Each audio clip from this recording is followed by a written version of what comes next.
Okay, Babe Town. If you want a business and you want a business that works for you, you have to put in the groundwork of actually doing the work. And I want you to realize that I think a lot of the time we think we're actually doing more in our business, but we're not actually doing more. We're thinking more. I want you to think about maybe over the last day or two, how much you have thought about your business and how exhausted you may feel. And then you feel like that, why aren't the results catching up? I feel like I'm doing all of this stuff. I want you to make a connection with the fact that thinking about your business and thinking about problems and where you want to be isn't actually working on your business. And what we want to make sure is that we have aligned action to get us the results that we want. And that is not going to happen with how much we're actually thinking about it. And I know that this may feel very obvious, but it's really interesting having conversations with people, seeing what is coming up online. And I don't know if this is like my boomer entrepreneur self coming out, but the feeling of entitlement because you have a good idea or because you're good at what you do, feeling like that you should be successful because of that. And no one gets to skip over the hard work of entrepreneurship.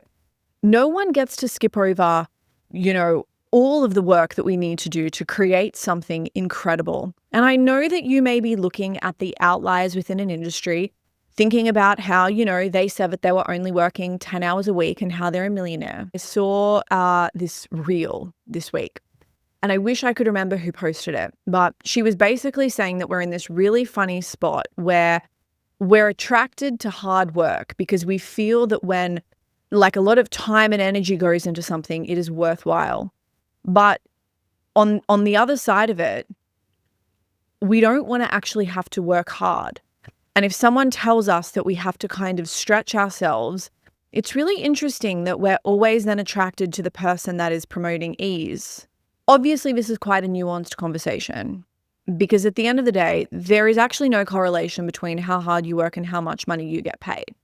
Because you think about all of the people that we see that are exceptional, that do the work, they're working a lot and they're just not making money because their business structure doesn't work for them. I'm not talking about that.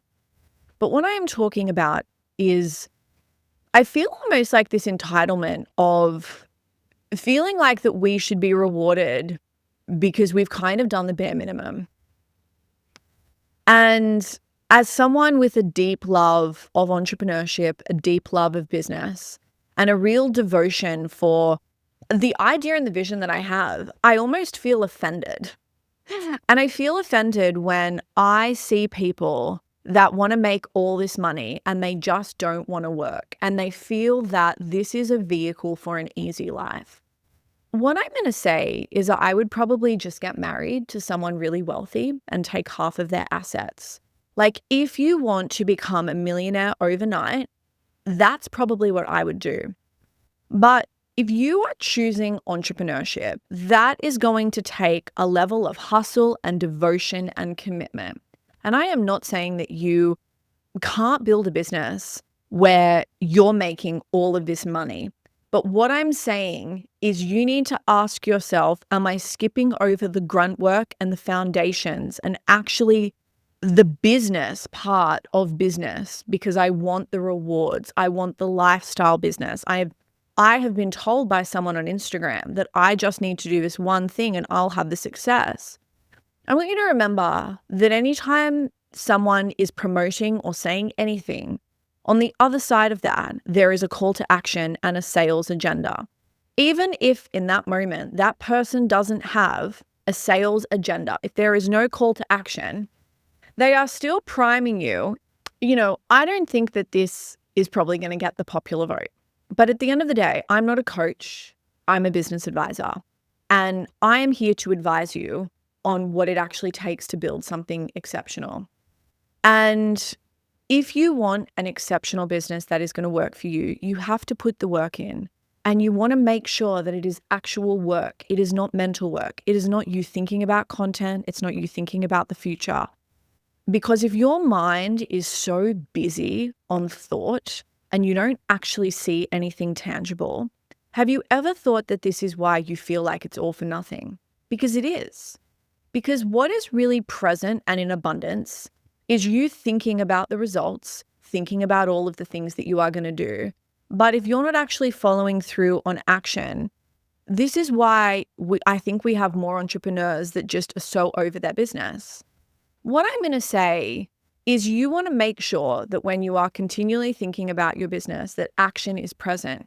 If you are thinking about content, go and do the content. If you are thinking about a big income month, go and do the sales. As I was thinking about this episode, I was thinking back to 2021. I ran this training called Bulletproof Your Marketing and Make Email Your Bitch. And I had someone that had a light bulb moment that then resulted in a sale. And it was, are you actually, just thinking about the thing and ruminating on that? Or are you actually thinking about it and that there is action present? Because I think a lot of us can feel like that we're very busy in our business. But if you were to actually time block, I think that you would see a stark contrast with the amount of mental energy on versus action present in a business. And there is a huge difference between 40 hours of thinking about something versus 40 hours of doing something.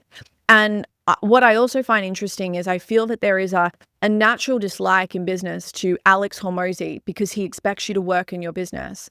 And we have all of these entrepreneurs that feel entitled to make all this money without actually ever having to work. And you know what? This is me not saying that I expect anyone to work 100 hours a week, but it is me saying that you need to earn your keep and you need to establish a good brand for yourself before you actually can soak up the fruits and the rewards of what you're doing. When I started my Pilates studio, I had one class where I had one client in it for 6 months and I just couldn't get anyone else in it. And I didn't want to inconvenience the client because my business was taking a bit of time to grow. And I could have canceled that class. I could have felt like because, I got a commercial lease and because I put this class on that I felt entitled to fill it. But I knew that for me to fill the classes, I had to do the work and it was going to take a bit of grunt work to get to that point. But what fueled me was so much a love of what I was doing. And it was really seeing the future that I could have available to me if I did the work. Now imagine if I was just thinking about filling that class. Every time I went to that class, if I was in so much thought about this, I would have still had a class that was empty and I would have felt like I was doing all of the things instead of actually doing the action to fill the class. So this is your reminder this week as we head into the week, is to really be conscious of how much mental energy you are spending thinking about your business versus actually going and getting the results. Do you look at people on Instagram and you are so envious of their results? Because if that's the case, you need to make sure that you have the action that is present for you to get the results. So here are some things for you to think about as we head into the week.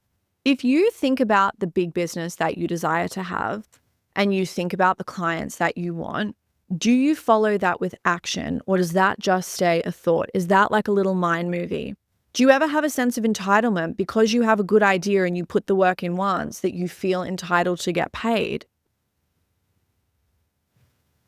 Can you give me like 2 minutes? Yeah. Thank you. We're going to have to leave this meeting room because I have got someone who wants it. But I just want to say that just because you have a good idea doesn't mean that you are entitled to be successful. And I feel like this isn't going to get me the popular vote. At the end of the day, I don't want the popular vote. I don't want to be your friend. I want you to be better. And I want you to have a great business and I want you to make a lot of fucking money. Hot stuff. I love this. I love this. I love you.